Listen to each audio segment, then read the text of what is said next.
পর্যায়ে বক্তব্য রাখার জন্য অনুরোধ করব আমাদের শ্রদ্ধেয় দাদা ইউনাইটেড হিন্দুসের উপদেষ্টা, লেখক, কলমিস্ট, সাংবাদিক এবং রাজনৈতিক ব্যক্তিত্ব আমাদের বড় ভাই শীতাংশু তার বক্তব্য রাখবেন। শীতাংশুদাকে অনুরোধ জানাচ্ছি, প্লিজ।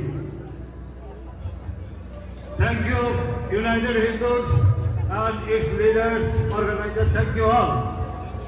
আপনারা এখানে এই ডাইভার্সিটি চত্বরে বা এই আমেরিকাতে আমাকে 34 বছর ধরে দেখছেন প্রতিবাদ করতে। তার মানে এই 34 বছর ধরে আমরা বাংলাদেশে নির্যাতিত, আমরা এরশাদের আমলে নির্যাতিত, আমরা খালেদা জিয়ার আমলে নির্যাতিত, আমরা শেখ হাসিনার আমলে নির্যাতিত। আনফরচুনেটলি আমরা এখন ডক্টর ইউনূসের আমলেও নির্যাতিত হচ্ছি। আমরা আর কত নির্যাতন সহ্য করব? আমার হাতে যে পোস্টারটা দেখছেন, উৎসব মণ্ডল খুলনা, তাকে পুলিশ এবং মিলিটারির সামনে থানার ভিতরে মাদ্রাসা ছাত্ররা জোর করে পিটিয়ে নির্মমভাবে হত্যা করেছে। আমরা জানি না উৎসব মণ্ডল কি এখনো বেঁচে আছে না উৎসব মণ্ডল মরে গেছে। আমরা এটাও জানি না উৎসব মণ্ডলের বাবা কোথায়, উৎসব মণ্ডলের মা কোথায়। বলা হচ্ছে তাদেরকে কোথাও আটকে রাখা হয়েছে। আমি আজকে এই সমাবেশ থেকে অন্তর্বর্তী সরকারকে বলতে চাই, আমরা উৎসব মণ্ডল এবং তার পরিবারের সম্পর্কে সরকারি বক্তব্য শুনতে চাই। এরপরে আসি আমরা শিক্ষক। বাংলাদেশে অন্তত 1000-এর বেশি হিন্দু শিক্ষককে জোর করে রেজিগনেশন, ইস্তফা দেওয়া হয়েছে। কিছু মুসলমান শিক্ষককেও করা হয়েছে, কিন্তু হিন্দু শিক্ষকের উপরে যেই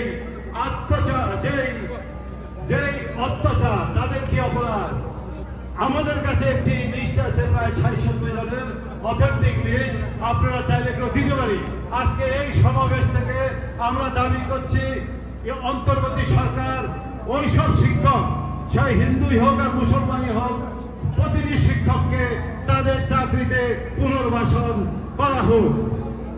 আমরা আরেকটি বক্তব্য শুনছি, ধর্ম উপদেষ্টা এই বক্তব্য গতকাল দিয়েছেন, হিন্দুদের উপরে অত্যাচার হচ্ছে, সেটা রাজনৈতিক। হিন্দুদের উপরে যত অত্যাচার হচ্ছে সেটাকে 1972 সাল থেকে 2024 পর্যন্ত প্রতিটি অত্যাচারী সাম্প্রদায়িক। আজকে বর্তমান সরকারের আমলে যে অত্যাচার হচ্ছে সেটিও সাম্প্রদায়িক। যদি সাম্প্রদায়িক না হবে তবে হিন্দুর মন্দিরে হামলা হবে কেন? যদি সাম্প্রদায়িক না হবে তবে উৎসব মণ্ডল গণপিটুনিতে মারা যাবে কেন?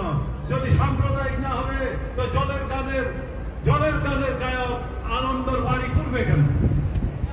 কাজেই প্লিজ দয়া করে শাক দিয়ে মাছ থাকার চেষ্টা করবেন না। ইয়েস, আপনারা ঢাকেশ্বরী গেছেন, প্রধান উপদেষ্টা ঢাকেশ্বরীতে গেছেন, ধর্ম উপদেষ্টা ঢাকেশ্বরীতে গেছেন, ইভেন জামাতের আমি ঢাকেশ্বরীতে গেছেন। যা বলেছেন অর্থাৎ বাংলাদেশে হিন্দুর উপরে অত্যাচার হবে না, ওইটা কাজ করে দেখান। শুধু মিষ্টি কথায়, শুধু কথা আর এখন চিরা ভিজবে না। আমরা বাংলাদেশের হিন্দুরা বিশ্বের যেখানে আছি, আমরা আর কোনো অত্যাচার সহ্য করব না, সেটা যেই করেন না কেন। আমরা আমরা আওয়ামী লীগের আমলে এখানে বারবার প্রতিবাদ করেছি, আমরা বিরোধী আমলে প্রতিবাদ করেছি।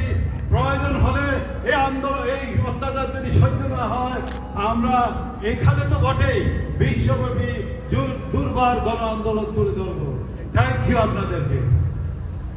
থ্যাংক ইউ, সত্যি দাদা শীতাংশ।